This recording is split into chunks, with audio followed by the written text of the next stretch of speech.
আমি যখন ছোট ছিলাম খেলতে যেতাম মেঘের তলে। একদিন এক মেঘবালিকা প্রশ্ন করলো কৌতূহলে, এই ছেলেটা, নাম কি রে তোর? আমি বললাম কুসমন্ত। মেঘবালিকা রেগেই আগুন, মিথ্যে কথা, নাম কি অমন হয় কখনো? আমি বললাম নিশ্চয়ই হয়, আগে আমার গল্প শোনো। সে বলল শুনবো না, যা, সেই তো রানী, সেই তো রাজা, সেই তো একই ঢাল তলোয়ার, সেই তো একই রাজার কুমার পক্ষীরাজে, শুনবো না, ওসব বাজে। আমি বললাম তোমার জন্য নতুন করে লিখবো তবে। সে বলল সত্যি লিখবি? বেশ, তবে মস্ত করে লিখতে হবে, মনে থাকবে, লিখেই কিন্তু আমায় দিবি। আমি বললাম তোমার জন্য লিখতে পারি এক পৃথিবী। লিখতে লিখতে লেখা যখন সবে মাত্র ২-৪ পাতা, হঠাৎ তখন ভূত চাপলো আমার মাথায়। খুঁজতে খুঁজতে চলে গেলাম ছোটবেলার সেই মেঘের মাঠে। গিয়েই দেখি চেনামুখ তো একটিও নেই এ তল্লাটে। একজনকে মনে হলো ওরই মধ্যে অন্যরকম। এগিয়ে গিয়ে বলি তাকে, তুমি কি সেই মেঘবালিকা? তুমি কি সেই? সে বলেছে মনে তো নেই, আমারও সব মনে তো নেই।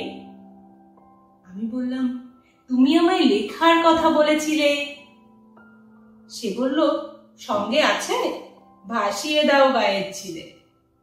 আর হ্যাঁ শোনো, এখন আমি মেঘ নই আর, সবাই এখন বৃষ্টি বলে ডাকে আমায়। বলেই হঠাৎ এক পশলায় আমার চুল থেকে নখ পুরো ভিজিয়ে দিয়ে অন্য অন্য বৃষ্টি বাদল সঙ্গে নিয়ে মিলিয়ে গেল খরস্রোতায়, মিলিয়ে গেল দূরে কোথায়।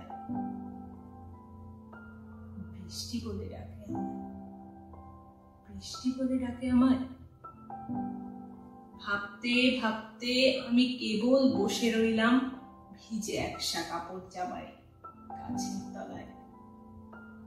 বসে রইলাম বৃষ্টি নাকি মেঘের জন্যে।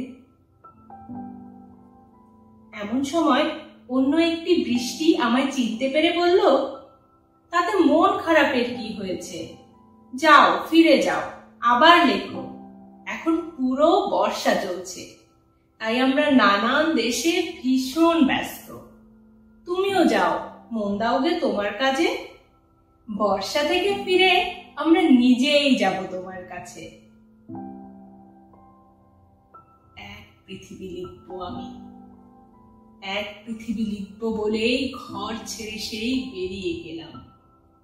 ঘর ছেড়ে সেই ঘর বাঁধলাম গহীন বনে, সঙ্গী শুধুই কাগজ কলম। একাই থাকবো, একাই দুটো ফুটিয়ে খাবো, ২-৪ মুঠো ধুলোবালি যখন যারা আসবে মনে তাদের লিখব, লিখেই যাব।